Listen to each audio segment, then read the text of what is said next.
জুলাই গণহত্যায় মানবতা বিরোধী অপরাধী মামলায় পুলিশের সাবেক আইজিপি এবং সাবেক সেনা কর্মকর্তা জিয়াউল আহসান সহ আইন শৃঙ্খলা বাহিনীর 10 সদস্যের বিরুদ্ধে তদন্ত শেষ করতে আরও 2 মাস সময় দিয়েছে আন্তর্জাতিক অপরাধ ট্রাইব্যুনাল। এই বিষয়ে আরও বিস্তারিত তথ্য নিয়ে আমাদের সাথে যুক্ত হবেন সহকর্মী সৈকত সাদিক। সৈকত, ট্রাইব্যুনাল কি বলেছে এই বিষয় নিয়ে, আর চিফ প্রসিকিউটর তাজুল ইসলামও তো এই বিষয়ে কথা বলেছেন, আপনার কাছে কি তথ্য রয়েছে জানাবেন? 3টি আবেদন নিয়ে গিয়েছিলেন।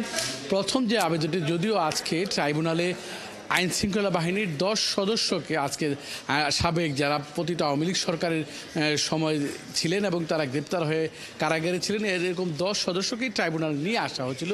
3টি আবেদনের মধ্যে একটি আবেদনে পুলিশের যে সাবেক আইজিপি চৌধুরী আবদুল্লাহ আল মামুন, এনটিএমসির সাবেক মহাপরিচালক জিয়াউল আহসান, মিরপুরের ডিসি যে জসিমউদ্দিন মোল্লা, গুলশান থানার ওসি, যাত্রাবাড়ি থানার ওসি সহ মোট 8 জনকে, এর মধ্যে সাভারের এসপি, সার্কেল এসপি রয়েছেন। এই 8 জন জুলাই আন্দোলনের যে গণহত্যার ঘটনা ঘটেছিল, সেই আন্দোলনের ঘটনায় তাদের যে গ্রেপ্তার এবং এইখানকার যে মানবতা বিরোধী অপরাধের মামলায় তাদের গ্রেপ্তার দেখানো হয়েছিল।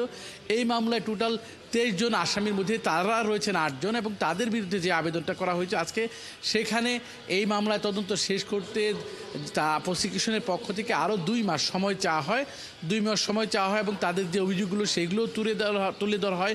তখন আদালত তাদের 2 মাস সময় মঞ্জুর করে। পাশাপাশি এই ঘটনা, এখানে যে চৌধুরী আবদুল্লাহ আল মামুনকে আরেকটা দিন জিজ্ঞাসাবাদের জন্য তাদেরকে অনুমতি চাওয়া হয়। যেহেতু চৌধুরী আবদুল্লাহ আল মামুন তখন পুলিশের সর্বোচ্চ কর্মকর্তা ছিলেন, তিনি পতিত আওয়ামী লীগ সরকারের তখন যে প্রধানমন্ত্রী শেখ হাসিনা, সাবেক স্বরাষ্ট্রমন্ত্রী আসাদুজ্জামান খান কামাল, তাদের যে নির্দেশনা ছিল আন্দোলন দমনে, গুলি চালানো সহ অন্যান্য ঘটনা, সেইগুলো কিন্তু বাস্তবায়ন করেছেন এই চৌধুরী আবদুল্লাহ আল মামুন। তখন হেলিকপ্টার দিয়েও গুলি চালানো হয়েছিল ছাত্র জনতার উপর।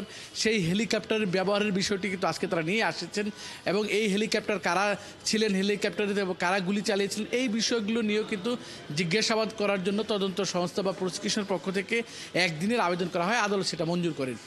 আর যে 2টি আবেদন করা হয়েছে, 2টি আবেদন এই বিগত আওয়ামী লীগ সরকারের আমলে 15 বছর সারা দেশে গুম খুন সহ বা বিচার বহির্ভূত হত্যাকাণ্ড, ক্রসফায়ার সহ যেসব ঘটনাগুলো ঘটেছে, যার দায় র্যাবের উপরে অভিযোগগুলো এসেছে, সেই 2 জন র্যাব কর্মকর্তা, তখন র্যাবের মধ্যে ছিলেন একজন মহিউদ্দিন ফারুকি ছিলেন, আরেকজন আলেপুদ্দিন, তারা 2জনই র্যাব কর্মকর্তা। তাদের বিরুদ্ধে অভিযোগ প্রসিকিউশনের পক্ষ থেকে বলা হয়েছে তারা গুম খুনের সাথে জড়িত ছিলেন, টর্চারের মধ্যে জড়িত ছিলেন এবং আলেপুদ্দিন তার বিরুদ্ধে গুমের অভিযোগের পাশাপাশি ধর্ষণের অভিযোগও প্রসিকিউশনের পক্ষ থেকে তুলে। এইসব বিষয়ে জিজ্ঞাসাবাদের জন্য অসংখ্য ধন্যবাদ আমাদের সাথে যুক্ত থাকার জন্য।